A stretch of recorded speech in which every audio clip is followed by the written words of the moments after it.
Gabi na naman. Itatanong mo na naman sa sarili mo kung saan ka nagkulang. Mapapaisip ka na naman kung bakit parang ika'y pinaglalaroan. Iiyak ka na naman.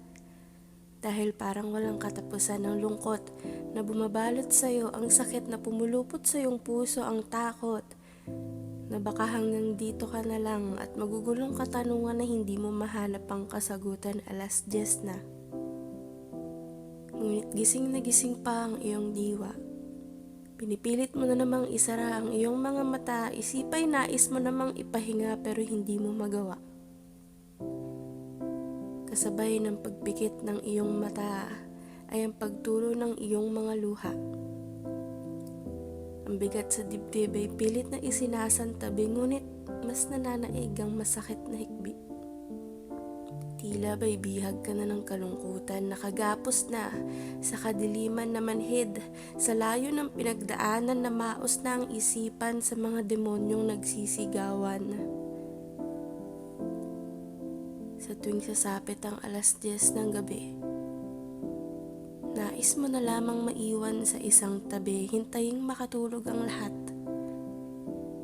Dahil oras na naman para sa iyong pag-iyak, pinipigilan ang ingay na maaaring malikha, tinatapik ang dibdib sa sobrang hirap huminga dahil baka magtaka sila kung bakit nga ba gising ka pa. Hindi nila maaaring malaman dahil lang alam nila ay masaya ka. Alam nila ay punong-puno ka ng sigla, walang nakakaalam ng tunay mong nararamdaman dahil hindi mo rin naman alam kung kanila bang maiintindihan. Magigising ka na lang na mugto ang mga mata, na para bang nakaipon ka na isang balding luha, panibagong araw na naman na ipapakita mong maayos ka, ngunit pagsapit ng gabi, nalulunod ka. Minsan, naisip mong wakasan na hindi ang problema kundi ang iyong sarili dahil hindi mo na alam kung ano pa nga ba ang iyong silbi, ngunit alam mong hindi rin maaari. Gabi na naman. Luhay paulit-ulit na pinupunasan, dagdagan na naman ang mga sugat sa braso, lumalalim na ang bawat linyang nakamarka rito. Ang mga tala ay sawa ng makinig sa mga problemang laging bukang bibig, sa mga sanang paulit-ulit at sa mga bagaheng lagi mong bitbit. 10:00 na.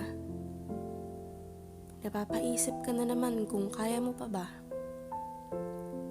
Kung ano na naman ang panibagong hamon ng tadhana, pakiramdam mo na naman mag-isa ka.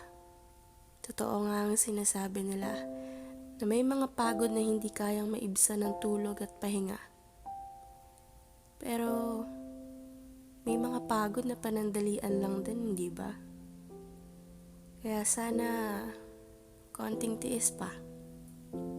Baka bukas magaan na. Baka bukas maayos na. Baka bukas masaya na. Baka bukas payapa na. Darating ang araw na mahimbing ka nang natutulog sa tuwing sasapit ang 10:00. Payapa na ang isip at wala ng mga sigaw na nakakainis. Hindi ka na mangangamba sa pagsapit ng gabi dahil nakakaya mo na ang totoong ngiti. Masasabi mo ring masaya naman pala kahit 10:00 na hindi mo na kailangang umiyak hanggang umaga. Ang lahat ay maglalaho, ngunit ikaw ay mananatiling nakatayo.